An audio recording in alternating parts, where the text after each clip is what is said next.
பர்திமேயு சுவிசேஷ ஊழியங்கள் வழங்கும் நற்செய்தி நேரம். தேவ செய்தி பாஸ்டர் ஆர். அகஸ்டின். இந்த நாளில் உங்களோடு நான் பேசி வருகிறேன். யாராய் இருந்தாலும் சரி, ஒளித்துக்கொள்ள ஒரு நாள் முடியாதுங்க.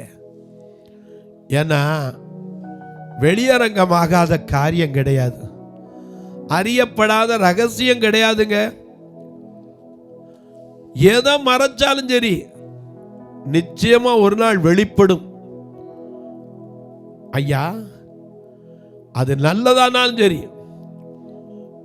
ஒரு பக்கம் பிரசங்கி சொல்லுகிறான் 12:14 கடைசி வசனம், 12ஆம் அதிகாரம் கடைசி வசனம், ஒவ்வொரு கிரியையும் அந்தரங்கமான ஒவ்வொரு காரியத்தையும் அது நல்லதா இருக்கட்டும் தீமையா இருக்கட்டும், தேவன் நியாயத்திலே அது அன்னைக்கு நீங்க நினைக்கலாம் அது நியாயத்துல கொண்டு வர்றது கடைசி நாள்ல தானையா.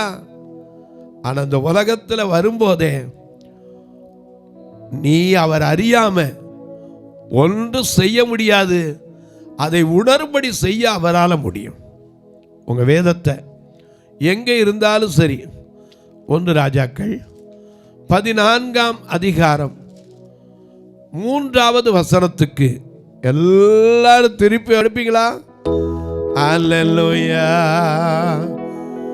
என்றைக்கு காண்பேனோ என் இயேசு தேவா, என்றைக்கு காண்பேனோ, என்றைக்கு காண்பேனோ என் இயேசு தேவா, என்றைக்கு காண்பேனோ, உன்னதமான தேவகுமாரனை, உன்னதமான தேவகுமாரனை என்றைக்கு நான், என்றைக்கு ஐயா, என்றைக்கு காண்பேனோ என் இயேசு தேவா, என்றைக்கு காண்பேனோ, என்றைக்கு காண்பேனோ என் இயேசு தேவா, என்றைக்கு காண்பேனோ.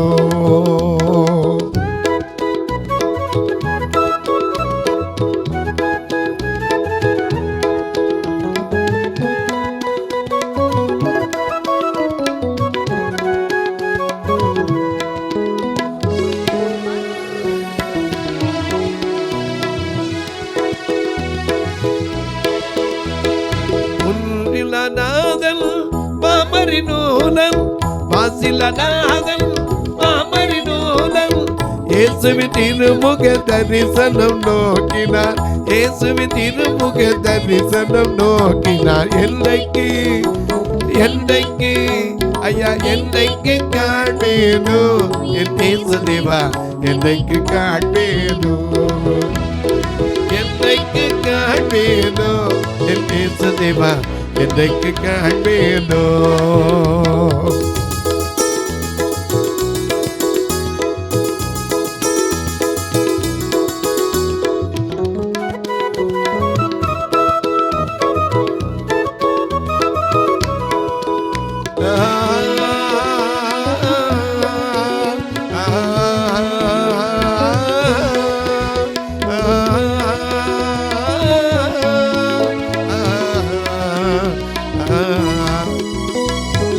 பரகதி திறந்து பாரின் பிறந்து, பரகதி திறந்து பாரின் பிறந்து, நரர் வடிவாய் வந்த ராஜவுல்லாசனு என்றைக்கு நான், என்றைக்கு ஐயா, என்றைக்கு காண்பேனோ என் இயேசு தேவா, என்றைக்கு காண்பேனோ, என்றைக்கு காண்பேனோ என் இயேசு தேவா, என்றைக்கு காண்பேனோ.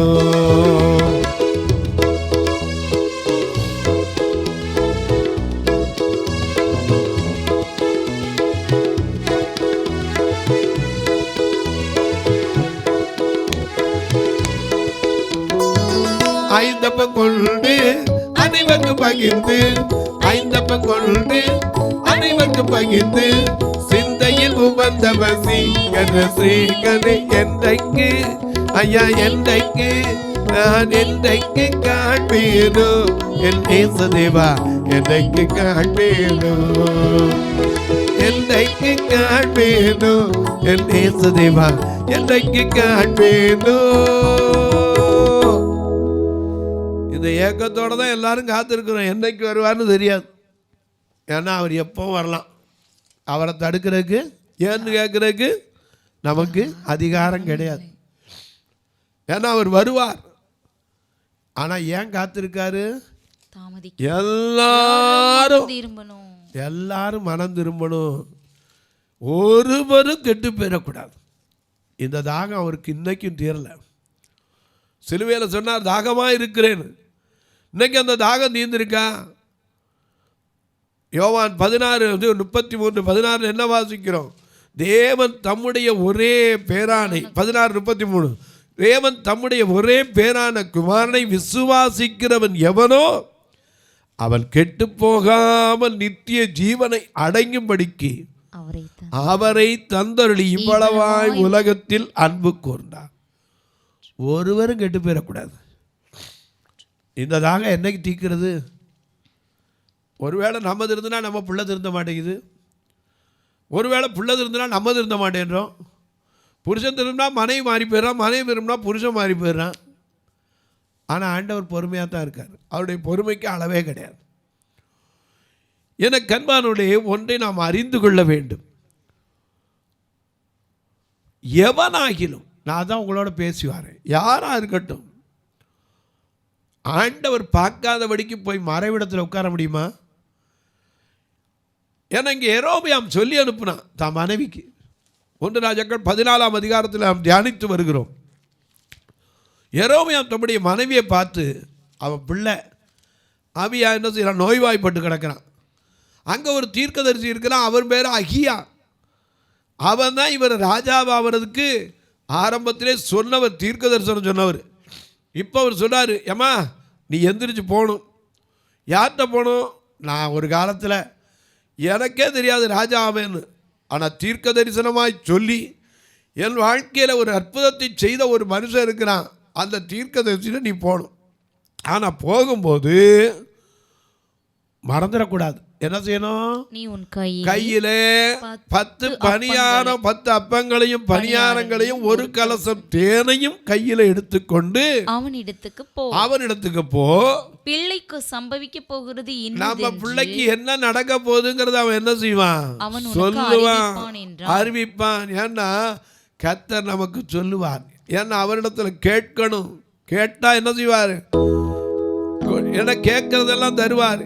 கேளுங்கள் தரப்படும், தட்டுங்கள் திறக்கப்படும், தேடல்கள் கிடைக்கும் என்றார் இயேசு. தேடல்கள் கிடைக்கும் என்றார். கேளுங்கள் தரப்படும், தட்டுங்கள் திறக்கப்படும், தேடல்கள் கிடைக்கும் என்றார் இயேசு. தேடல்கள் கிடைக்கும் என்றார். என் நாமத்தினால் எதை கேட்டாலும் அதை நான் உங்களுக்கு அதை தருவேன் செய்வேன் வாக்கு கொடுத்திருக்கார். எங்கே 2 பேர் 3 பேர் என் நாமத்தினாலே ஒருமனப்பட்டு, மத்தேயு 18:19 அல்லாமலும் உங்களில் 2 பேர் தாங்கள் வேண்டிக் கொள்ள போகிற எந்த காரியத்தை குறித்தாகிலும் பூமியிலே ஒருமனப்பாடோட இருந்தீங்கன்னா பரலோகத்தில் இருக்கிற என் பிதாவினால் அது உங்களுக்கு அருளப்படும் சொல்லியிருக்கார். ஆகையினால நீ போய் அந்த ஆசாரியன் என்ன செய்யணும்? நம்ம பிள்ளைக்கு சம்பவிக்க போறத கேளு, அவன் சொல்லிடுவார். ஆனால் தயவு செய்து please kept in your mind, don't disclose the secret. ரகசியத்தை வெளிப்படுத்திடாத. நீ யாரு? இன்னாருடைய மனைவின்னு என்ன செஞ்சிடக்கூடாது? தெரியவே கூடாது. வேஷம் மாறி போ. அவர் நினச்சிக்கிட்டார் கண்ணு தெரியாது அவர் தானே. ஐயா, நம்ம நினைவு வேறு, அவருடைய நினைவு வேறு.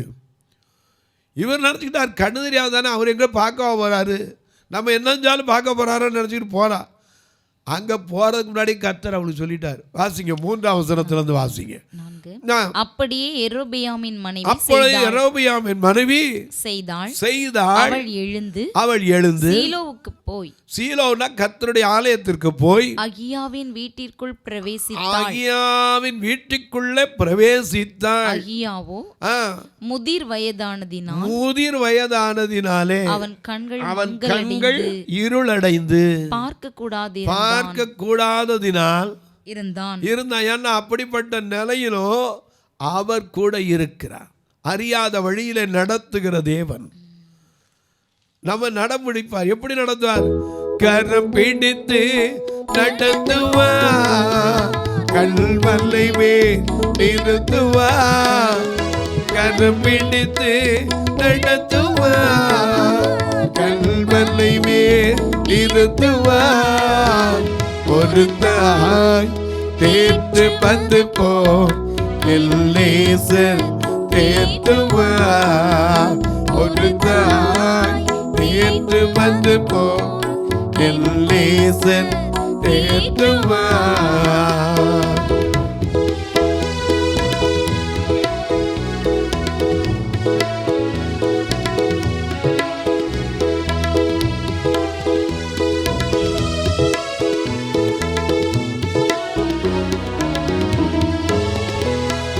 போதும் கைவிடா, ஒரு நாளும் விலகிடா. ஒரு போதும் கைவிடா, ஒரு நாளும் விலகிடா. ஒரு தாய் தேர்த்து வந்து போ எல்லேசன் தேர்த்துவார்.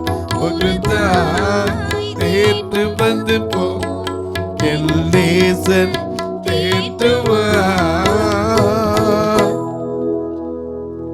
தாய் கூட பிள்ளைய கை விட்டுருவா. ஸ்திரியானவள் தன் கற்பத்தின் பிள்ளைக்கு இறங்காமல் தன் பாலகனை மறப்பாளோ? அவர்கள் மறந்தால் நான் உன்னை மறப்பதில்லை. அப்படி வாக்கு கொடுத்த ஆண்டவர் கைவிட்டுவாரா? இவனுக்கு கண்ணு தெரியாது. இவன் நினைச்சிட்டு போனான். உள்ளே லேசா கால் தான் வச்சா. வாசிங்க. அவள் உள்ளே பிரவேசிக்கிற போது கர்த்தர் அகியாவினிடத்தில், இதோ யெரொபெயாமின் மனைவி வியாதியாய் இருக்கிற தம்முடைய குமாரனுக்காக உன்னை ஒரு விசேஷம் கேட்க வருகிறார். நல்ல கவனிங்க. கேட்க போற காரியம் என்னது? தான் பிள்ளைக்கு வியாதியில் இருக்கிறவனுக்கு என்ன நடக்க போகுது? இதுக்கு எதுக்கு பொய்? இதுக்கு எதுக்கு மறைப்பு? இவ போய் கால் வைக்கிறதுக்கு முன்னாடி சொல்லிட்டார், யெரொபெயாமின் மனைவி உங்ககிட்ட எதுக்கு வாரா? வியாதியாய் இருக்கிற தன்னுடைய குமாரனுக்காக ஒரு விசேஷம் கேட்க வருகிறாள். நீ அவளுக்கு இன்ன பிரகாரமாக சொல்ல வேண்டும். என்ன பிரகாரமா சொல்லணும் சொல்லியே கொடுத்துட்டு போயிட்டார். அவள் உட்பிரவேசிக்கிற போது தன்னை அந்நிய ஸ்திரீயாக காண்பிப்பாள் என்றார். அவள் தன்னையே என்ன செய்ய மாட்டா, ஏமாத்துவா, மறைச்சு வருவா. எனக்கு அன்பானுடைய கர்த்தர் காண்கிற தேவன் ஐயா. ஒரு பக்கம் காண்கிற தேவன். ஏன்னா அதனாலதான் ஆகார் சொல்றா, என்னை காண்கிறவரை நானும் இவ்விடத்தில் கண்டேன். நம்மளும் பாடுறோம், எல்ரோயி எல்ரோயி என்னை கண்டீரே நல்லி ஐயா.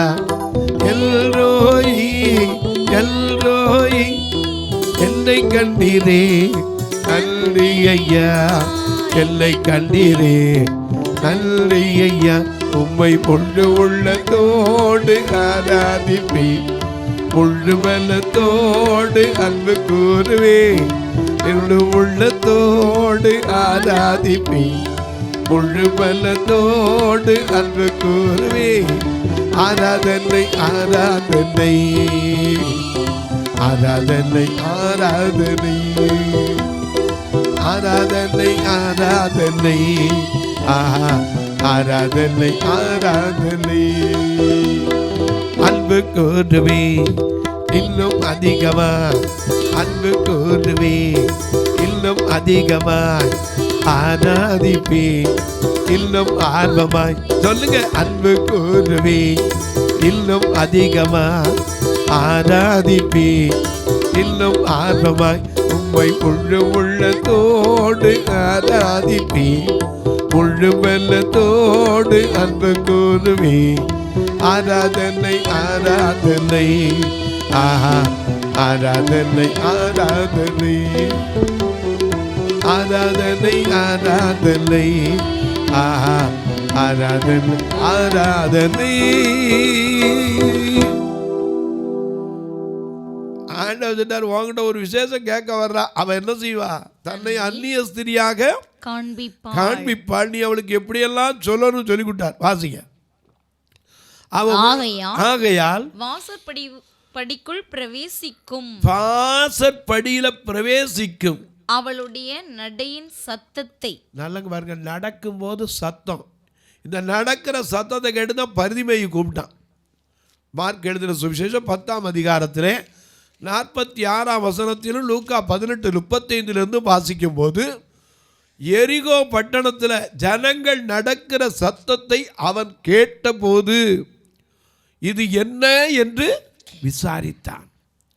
உடனே ஜனங்களெல்லாம் என்ன சொன்னாங்க? நசரேயனாகி இயேசு என்ன செய்கிறார்?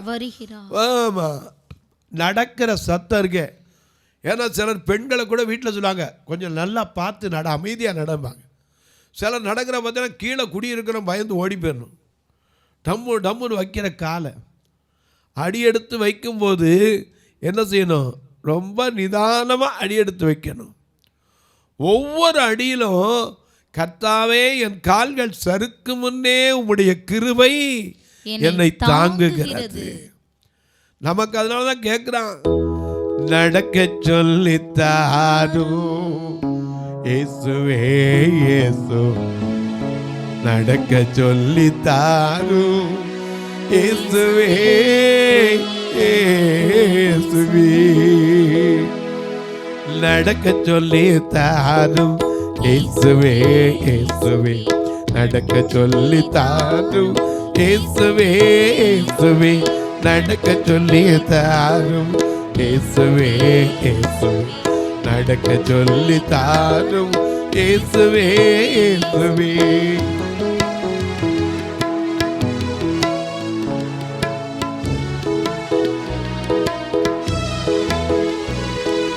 தனித்து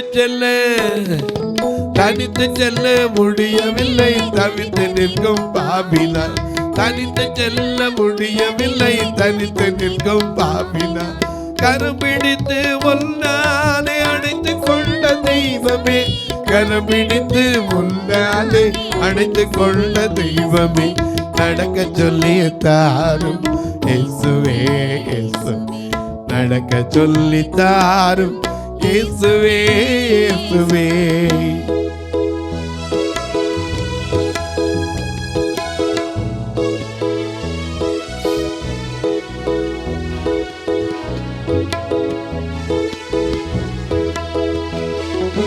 இருள் நிறைந்த உலகம் இதில் துன்பம் என்னை நெருக்குதே, இருள் நிறைந்த உலகம் இதில் துன்பம் என்னை நெருக்குதே, அருள் பெருகும் ஒளியாலே அன்பு கொண்ட தெய்வமே, அருள் பெருகும் ஒளியாலே அன்பு கொண்ட தெய்வமே, நடக்க சொல்லி தாரும் இயேசுவே இயேசுவே, நடக்க சொல்லி தாரும் இயேசுவே இயேசுவே. நீதிமொழிகள் 7ஆம் அதிகாரத்தில் ஒரு வாலிபன் அவள் இருக்கும் சந்துக்கு வழியா நடந்துதான் போனான். அப்படி நடந்து போனதுனால தான் அவன் வாழ்க்கையே கெட்டு போச்சு. நடக்கும்போது ஒவ்வொரு அடியும் ஆண்டவர் நமக்கு உதவி செய்யணும். ஏன்னா அவள் நடக்கிற சத்தத்தை அவள் எப்படி நடந்திருப்பான்னு கொஞ்சம் கற்பனை பண்ணி பாருங்க. இவ கால் வச்ச உடனே அந்த நடக்கிற நடையினுடைய சத்தத்தை கூட ஆண்டவர் உங்களுக்கு சொல்லியிருக்கார், இப்படி தான் நடப்பார். அதனால தான் பிள்ளைகளை வீட்டில் சொல்லுவாங்க அம்மா மாறலாம், பொம்பளை பிள்ளையாக இருந்தால் சரி, கொஞ்சம் வாலி வயசு வரும்போது அடியே கொஞ்சம் காலை பையன் என்ன செய்ய எடுத்து வச்சு நடப்பாங்க. ஏன்னா நடக்கிற நடை இருக்க அதில் கூட ஒரு நயம் இருக்கிறது. அதனால தான் பிள்ளைக்கு சொல்லி கொடுக்கும்போது சொல்கிறோம், கை வீசம்மா கை வீசுங்கிறோம், சாஞ்சாடம்மா சாஞ்சாடுங்கிறோம். நடக்கும்போது நட வண்டி வச்சு மெதுவாக நடக்கணும்னு சொல்லி கொடுக்குறோம். நடக்கிறதுலே ஒரு அழகு இருக்கிறது. எனக்கு அன்பானவர்களே, யெரொபெயாமுடைய மனைவி நடந்த அப்போ எப்படி இருந்திருக்குன்னு பார்த்துக்கோங்க.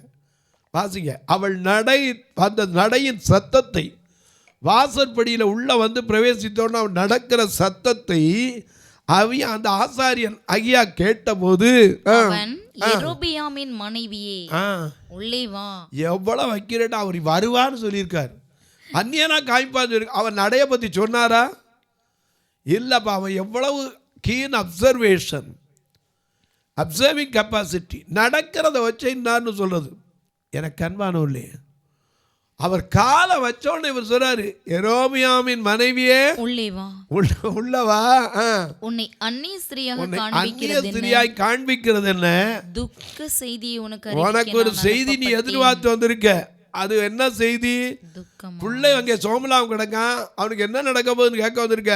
இப்ப துக்க செய்தி சொல்ல போறேன். நீ போய் யெரொபெயாமை நோக்கி, இஸ்ரவேலின் தேவனாகிய கர்த்தர் சொல்லுகிறது என்னவென்றால், இஸ்ரவேலின் தேவனாகிய கர்த்தர் சொல்லுகிறது என்னவென்றால், ஜனத்தினின்று உன்னை நான் உயர்த்தி உன்னை இஸ்ரவேல் என்னும் என் ஜனத்தின் மேல் அதிபதியாக வைத்தேன். நான் ராஜ்யபாரத்தை தாவீது வம்சத்தாரின் கையிலிருந்து பிடுங்கி உனக்கு கொடுத்தேன். ஆனாலும் என் கற்பனைகளை கைக்கொண்டு என் பார்வைக்கு செம்மையானதையே செய்ய தன் முழு இருதயத்தோடும் என்னை பின்பற்றின என் தாசனாகிய தாவீதை போல நீ இராமல் உனக்கு முன்னிருந்த எல்லாரை பார்க்கிலும் பொல்லாப்பு செய்தாய். அதனாலதான் உனக்கு துக்க செய்தி இருக்கு. எனக்கு அன்பானவர்களே, எவனாவது தெரியும், ஆண்டவர் காணாதபடிக்கு ஒழிக்க முடியுமா? நம்மளை நாம தான் ஏமாத்திடுவோம். ஏன்னா நாம் நினச்சிக்கிறோம், திரும்ப சொல்லுவேன், பூனை கண்ணை மூடி தூங்கினோடனே உலகம் இருட்டடைஞ்சிருச்சு நினைக்கக்கூடாது. நாம் இன்றைக்கி தெரியாமல் போய் சத்தம் இல்லைன்னொடனே ஒருத்தருமே இல்லைன்னு நினைக்கக்கூடாது. நம்ம ஒரு கண் பார்த்துக்கிட்டே இருக்கு, மறந்துடாதீங்க. தொலைக்காட்சியில் பார்க்குற என் அன்பு மக்களே, இந்த நிகழ்ச்சியை நாள்தோறும் பார்க்குறீங்க, கேட்குறீங்க, சந்தோஷப்படுறீங்க. சிலெல்லாம் ஆச்சரியப்பட்டு சொல்கிறீங்க, எப்படியா இவ்வளவு 2 கண்ணும் தெரியாமல் இவ்வளவு ஞானம் ஒன்றும் தெரியாத ஆண்டவர் தெரிந்து கொள்ளுகிறார். பேதைகளை ஞானிகளை வெட்கப்படுத்தும்படி பேதைகளைத்தான் தெரிந்து கொள்ளுகிறார். பைத்தியங்களைத்தான் கர்த்தர் உயர்த்தி ஆசீர்வதிக்கிறார். ஏன்னா சில நேரம் நாம் பைத்தியம் நினைப்போம். ஒரு சமயத்தில் ஒரு அம்மா வந்தாங்க, ஒருத்தர் ரொம்ப மூலவியாதின்னு சொன்னார். இந்த அம்மா சொல்லிச்சு, ஐயா இதுக்கு போயா கவலைப்படுறீங்க, சோத்து கத்தாழை இருக்குல்ல, இதை எடுத்து தேங்க, அந்த இடத்துல வலி இருக்க இடத்துல அடுத்த நாள் பாருங்கள் மாறும்னா. நாங்கள் நினச்சோம் இதுக்கு அதுக்கு என்னடா சம்பந்தம்னு. அடுத்த நாள் அவரும் சொன்னார், அந்த அம்மா சொன்னபடி செஞ்சேன், ஐயோ எனக்கு எவ்வளோ சுகமாக இருக்குது தெரியுமா. ஆனால் அந்த அம்மா பார்த்திங்கன்னா ஒழுங்காக சட்டை போடாது, ஒழுங்காக துணியை துவச்சு கூட கட்டாது, ஆனால் பார்க்க பைத்தியமாக இருக்கும். ஐயா, சிலுவை உபதேசம் கெட்டு போகிறவர்களுக்கு பைத்தியம். அந்த அம்மாட்ட கேட்டேன், உனக்கு எப்படிமா இது தெரியும்? ஆண்டவர் என்கிட்ட சொன்னார், இந்த கத்தாழை தேய் சரியாக போயிடும்னாரு. மாறாவின் அனுபவத்தை மாற்றக்கு ஒரு குச்சியை காமிச்சவர் ஏன் இதை செய்ய மாட்டாரா? தொலைக்காட்சியில் பார்க்கிற என் அன்பு மக்களே, ஆண்டவர் முன்னாடி மறைச்சிடக்கூடாது. தன் பாவங்களை மறைக்கிறவன் வாழ்வடைய மாட்டான், அவைகளை வெறுக்க செய்து விட்டு விடுகிறவனோ இரக்கம் பெறுவான். இன்றைக்கும் நான் உங்களுக்காக ஜெபிக்க போகிறேன். அதுக்கு முன்னாடி உங்களுக்கு சொல்லுவேன், இந்த நிகழ்ச்சி வருவதற்காக ஜெபிங்க, ஒவ்வொரு நாள் தேவைகளுக்காக ஜெபிங்க. எங்கள் ஆலயத்தில் 2 ஆலயம் இருக்குது, 2லேயும் 2 கண்ணு தெரியாத மக்கள். இவங்களை திருநெல்வேலியில் ஆலயத்தில் கூட்டிகிட்டு வர்றதுக்கே மாதம் ஒன்றுக்கு 20,000 ரூபா வேனுக்கு மட்டும் வாடகை செலவழிக்கணும். ஒரு நாள் கூட நான் சாப்பிடாமல் அனுப்புறதே கிடையாது. உள்ளேயே தங்கி இருக்கிற மக்களும் உண்டு. கர்த்தர் உங்களை ஏவினால் நீங்களும் இப்படிப்பட்ட காரியத்திற்கு உதவலாம். எப்படி பிரதர்? இதில் 2 ஃபோன் நம்பர் வருது, அது வழியாக ஜிபே ஃபோன்பே உண்டு. ஒருவேளை கணக்கு வைக்கிறவங்களா தான் என்கிட்ட கேளுங்க, அதற்கான வழிமுறைகளையும் உங்களுக்கு சொல்லுவேன். அது மட்டுமல்ல, தபால் மூலம் தாங்குறவங்களுக்கும் சொல்லுவேன். போஸ்ட் ஆஃபீஸ் அக்கௌண்ட் நம்பர் உண்டு, அதனால் நீங்கள் மணி ஆர்டர் பண்ணுறோட அந்த அக்கௌண்ட் வழியாகவும் கட்டலாம். 36 35 38 89 63 ஆர் அகஸ்டின்கிற நேம்லேயே இருக்குது, நீங்கள் பார்க்கலாம். உங்கள் ஜபக்காரி எது இருந்தாலும் காலை 10 மணிலேருந்து 5 மணிக்குள்ளே தாராளமாக சொல்லலாம். எனக்கும் சில பலவீனங்கள் உண்டு. நான் போய் யார்ட்டையும் சொல்கிறதில்லை. ஏன்னா மருத்துவ சிகிச்சைக்காக கூட நான் பிற இடத்துல போய் கடன் கேட்டக்கூடாது ஆண்டவர்கிட்ட ஜெபம் பண்ணுவேன். நீங்களும் என்னுடைய சரீர பலவீனத்திற்காக ஜெபித்துக் கொள்ளுங்கள். சில வேளை கர்த்தர் சிலருக்கெல்லாம் பேசுகிறார். அன்றைக்கெல்லாம் ஒரு அம்மா சொன்னாங்க, ஐயா உங்களுடைய சரீர சுகத்துக்காக நான் ஒரு 2000 அனுப்பியிருக்கேன், நீங்கள் அதை பிரயோஜனப்படுத்திக்கங்க. நான் யோசித்து பார்த்தேன், நான் யார்ட்டையுமே சொல்லலை எனக்கு குறை இருக்குன்னு. அவர் காண்கிற தேவன். நீங்களும் உங்கள் ஜெபக்காரியங்களை காலையில் 10லேருந்து 5க்குள்ளே தாராளமாக சொல்லலாம். இப்போ உங்களுக்காக ஜெபிக்கட்டுமா? நல்ல பிதாவே, நன்றியோடு துதிக்கிறோம் சுவாமி. இந்த மனமகிழ்ச்சியான நல்ல நாளிலே எவன் ஆகிலும் தன்னை நான் காணாதபடிக்கு மறைவிடத்தில் ஒளித்துக் கொள்ள கூடுமோ என்று சேனைகளின் கர்த்தர் கேட்கிற அந்த கேள்விக்கு நாம என்ன பதில் வச்சிருக்கோம்? நம்முடைய வஸ்திரங்களை அல்ல இருதயங்களை கிழித்த ஆண்டவரிடத்தில் சொல்ல முடியுமா? யோவேல் சொன்னானே, உங்கள் வஸ்திரங்களை அல்ல இருதயங்களை கிழிங்க. நானே இருதயத்துக்குள்ள மறைந்திருக்கிற குணம் நமக்கு தெரியும்ல. ஆண்டவரிடத்தில் இன்னைக்கு சொல்லுவோம், ஆண்டவரே ஒரு விஷயம் இறக்கம் செய்யுங்கப்பா. நான் தெரியக்கூடாது மறைத்து வைத்த காரியங்களை நீர் அறிந்து கொள்வீர் என்பது தெரியாம போயிடுச்சு சுவாமி. நீர் காண்கிற தேவன்கிறத மறந்துட்டேன், என்ன மன்னிக்கப்பான்னு சொல்லி கேளுங்க. அவர் கேட்டால் எல்லா அநியாயத்தையும் நீக்கி நம்மை சுத்திகரிக்க அவர் உண்மையும் நீதியும் உள்ளவராயிருக்கிறார். அன்பின் தெய்வமே, யார் யார் இந்த தொலைக்காட்சி முன்னாடி உட்கார்ந்து மன சஞ்சலத்தோடு வேதனையோடு கணவன் இருந்தும் சமாதானம் இல்லாமல் வாழ்கிற மனைவிக்காய் ஜெபிக்கிறேன். மனைவி இருந்து நிம்மதி இல்லாமல் தவிக்கிற புருஷர்களுக்காய் ஜெபிக்கிறேன். பிள்ளைகள் இருந்து பிரயோஜனப்படாத கண்ணீர் வடிக்கிற பெற்றோருக்காய் ஜெபிக்கிறேன். வியாதி படுக்கையில் இருந்து கொண்டு ஐயோ எனக்கு என்னன்னு கேட்கக்கூட ஒருவரும் இல்லையே என்று நினைக்கிற மக்களுக்காய் ஜெபிக்கிறேன். இருதயத்தில் சொல்ல முடியாத வேதனையோடு சரீரத்தில் ஒவ்வொரு இரவும் பகலும் படுத்த படுக்கையிலிருந்தே சரீரத்தில் புண்ணாகி பெட்சோர் என்கிற அந்த அனுபவத்தில் இருக்கிற மக்களுக்காய் ஜெபிக்கிறேன். பல ஆண்டுகளா ஐயோ என் முதிர் வயது காலம் மட்டும் எனக்காகவே என் பிள்ளை வாழ்ந்துட்டாளே, இனிவெண்டு எதிர்காலம் எப்படி இருக்க போகிறதோ என்று நினைக்கிற தாய்மார்களுக்காக ஜெபிக்கிறேன். அன்பின் தெய்வமே, ஒவ்வொரு பிள்ளைகளுடைய காரியத்திலும் கர்த்தர் அனுகூலமான கதவுகளை திறந்து கொடும், ஆசீர்வாதத்தை கொடும், நல்ல சுகபலத்தை கொடும், மன தைரியத்தை கொடும்.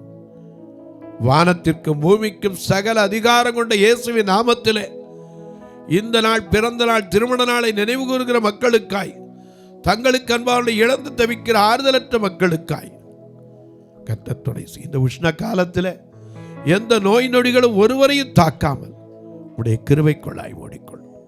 இயேசுவின் நாமத்தில் ஜெபிக்கிற நல்ல பிதாவே, ஆமென். சபை ஆராதனை ஞாயிறு காலை 10 மணி முதல் 12 மணி வரை. இடம் பர்திமேயு சுவிசேஷ ஆலயம், அன்னை சத்யா நகர், இளமனூர் அஞ்சல், சக்கிமங்கலம் வழி, மதுரை மாவட்டம். பின்கோட் 625201 மற்றும் பர்திமேயு சுவிசேஷ ஜெப வீடு, flat number 107, Eden garden, Muthur, Tirunelveli.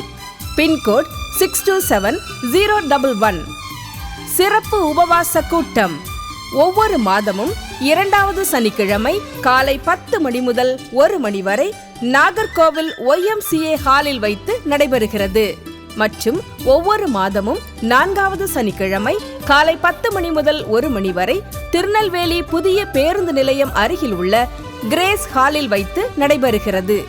எங்கள் எல்லா ஆராதனைகளிலும் கலந்து கொண்டு தேவனை மகிமைப்படுத்த அன்பாய் அழைக்கிறோம். உங்கள் உதாரத்துவமான காணிக்கைகளினால் இவ்வூழியத்தை தாங்க விரும்பினால் R Augustine, account number 5021364331, IFSC code IDIB 000B066, Indian bank, BP Kulam, Madurai. GPay number 9842181917, BGM ministries மற்றும் 9442559772. Blind ministries Augustine. உங்கள் தொடர்புக்கு பாஸ்டர் ஆர் அகஸ்டின், பர்திமேயு சுவிசேஷ ஊழியங்கள், நாகமலை, புதுக்கோட்டை, மதுரை 625019. தொலைபேசி எண்கள் 9842181917 மற்றும் 9442559772. கர்த்தர் தாமே உங்களை ஆசீர்வதிப்பாராக.